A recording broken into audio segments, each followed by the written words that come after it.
Le mystère du loup magique. Dans un village pittoresque au cœur des montagnes françaises, vivait un jeune garçon nommé Luc. Luc était connu pour son esprit aventureux et son amour pour les légendes locales. Un jour, il entendit parler d'un loup magique qui vivait dans la forêt voisine. Selon les histoires, ce loup possédait des pouvoirs extraordinaires et pouvait exaucer les souhaits de ceux qui le trouvaient. Luc était très curieux et décida de partir à la recherche du loup magique. Le matin suivant, il se prépara pour son aventure en prenant un sac avec de la nourriture, une lampe de poche, une boussole, et un carnet pour noter ses découvertes. Il enfila des vêtements robustes et des bottes solides, car la forêt était connue pour être dense et difficile à traverser. Luc emprunta un sentier étroit qui serpentait à travers la forêt. Les arbres étaient immenses et leurs branches formaient un toit épais au-dessus du chemin. Les feuilles bruissaient doucement sous le vent, et les rayons du soleil pénétraient à peine à travers le feuillage. Le sentier était couvert de racines et de pierres, rendant la marche difficile. Après plusieurs heures de marche, Luc arriva dans une clairière au cœur de la forêt. La clairière était magnifique, entourée de grands arbres et de fleurs sauvages. Au centre se trouvait un grand rocher, et Luc décida de s'arrêter pour se reposer. C'est alors qu'il entendit un bruit étrange, comme un murmure venant des buissons. Il se leva et s'approcha des buissons. À sa grande surprise, il découvrit un petit village caché dans la forêt. Les maisons étaient faites de bois et de pierre, avec des toits en chaume. Les habitants étaient des créatures fantastiques, des fées, des elfes et des lutins. Ils étaient très accueillants et invitaient Luc à se joindre à eux pour une fête en l'honneur du loup magique. Le premier personnage que Luc rencontra était une fée nommée Lila. Lila était une petite créature lumineuse avec des ailes scintillantes. Elle expliqua à Luc que le loup magique était un gardien de la forêt et qu'il vivait dans une grotte cachée au sommet d'une montagne proche. Le loup était connu pour son pouvoir de guérison et ses capacités magiques, et il protégeait la forêt des dangers. Le deuxième personnage était un elfe nommé Orion. Orion était un être sage avec de grandes oreilles pointues et des yeux perçants. Il avait pour mission de guider ceux qui cherchaient le loup magique.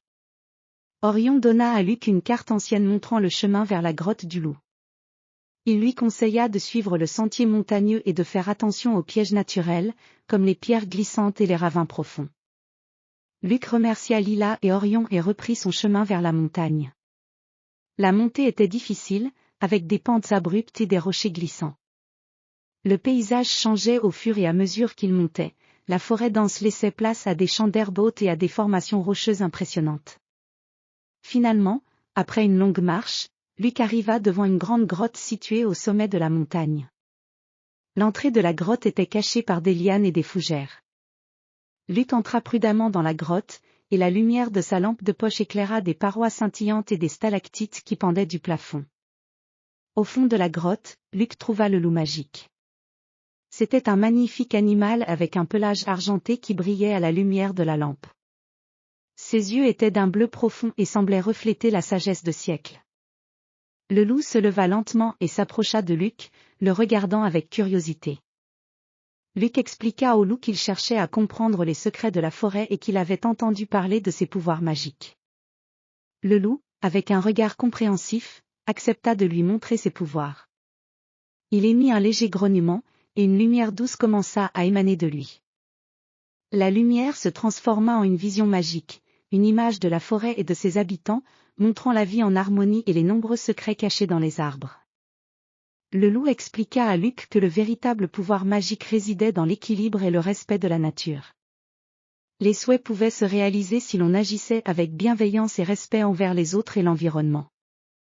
Luc comprit que la véritable magie était celle qui unissait les êtres vivants et préservait la beauté de la nature.